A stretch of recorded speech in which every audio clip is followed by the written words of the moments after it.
grade 8. Today we will take the second session in this week, and in this session we will continue our lesson, the importance of water, how human impact on water.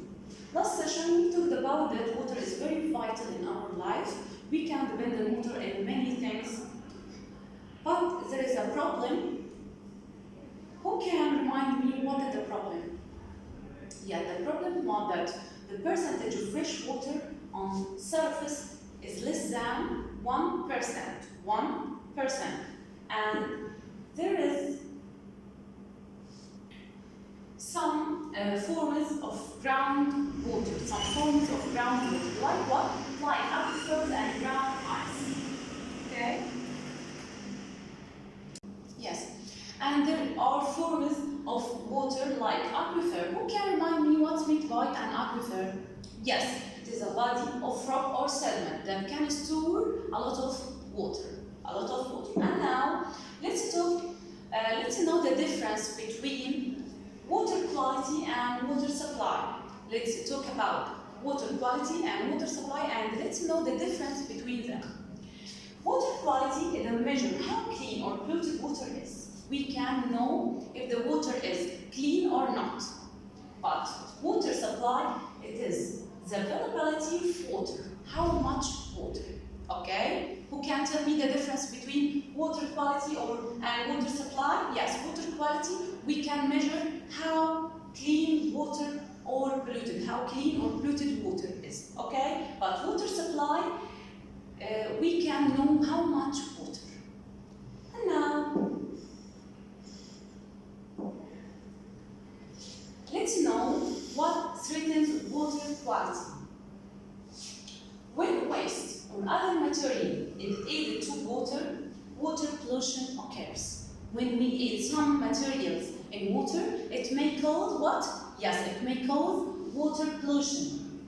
And we have two types of water pollution.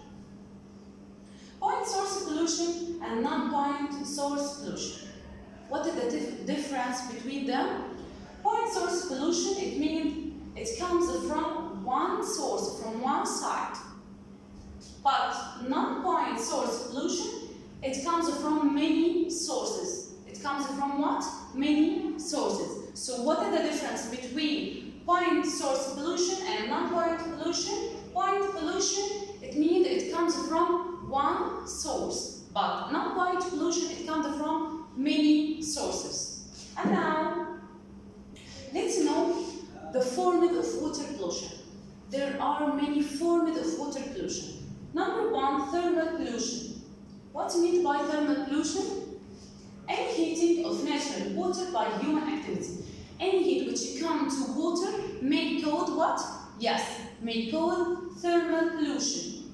Number two, chemical pollution. From its name, chemical pollution. Occurred when harmful chemicals added to water. When we add some chemicals to water, it may cause what? It may cause chemical pollution. Like what? For example, industry and agriculture. Number three, the third pollution, biological pollution.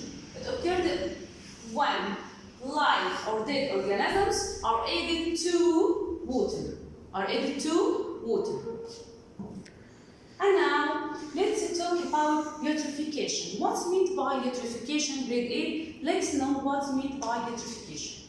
Fresh water often contains nutrients from decomposing organisms. From dead organisms. So what?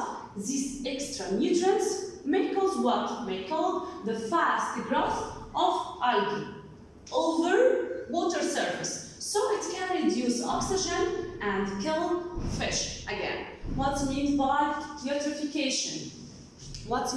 eutrophication? Grade 8? Yes, eutrophication. Fresh water often contains what? Contains nutrients from dead organisms, from decomposing organisms.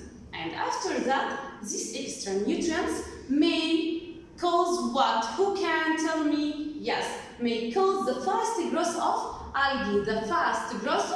algae, and this may reduce oxygen levels. So the fish will kill it.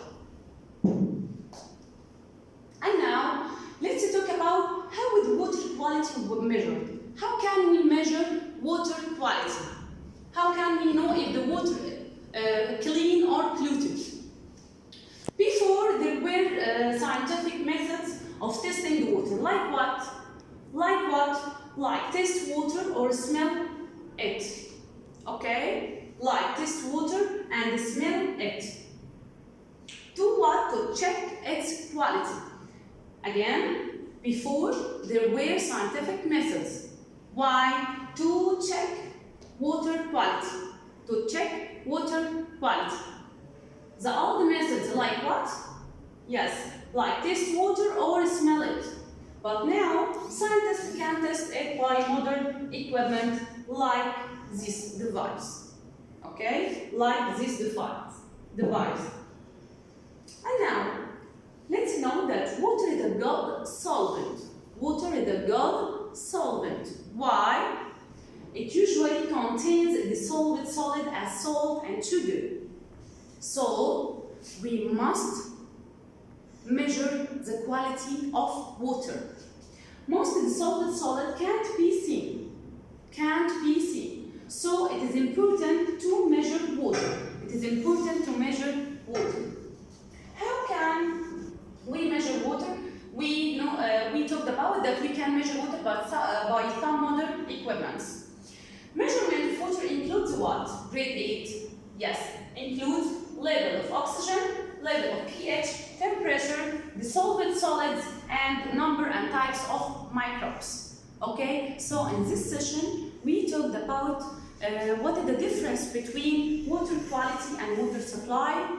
We know the difference between them. And then we talked about the forms of water pollution. We have 5 forms of water pollution: thermal pollution, chemical pollution, and so on. We know what's meant by eutrophication, and we know that the eutrophication means that there is some algae on a water surface may cause decreasing the level of oxygen, and so it will kill the fish. And finally, we talked about that water is a good solvent. It usually contains the dissolved solid, so we must keep that water is clean because some solids can't be seen. And finally, we talked about the measurement of water includes level of oxygen, level of pH, temperature, dissolved solid, and number and types of microbes. We have finished our session today, and we will continue our lesson in the next session. Goodbye.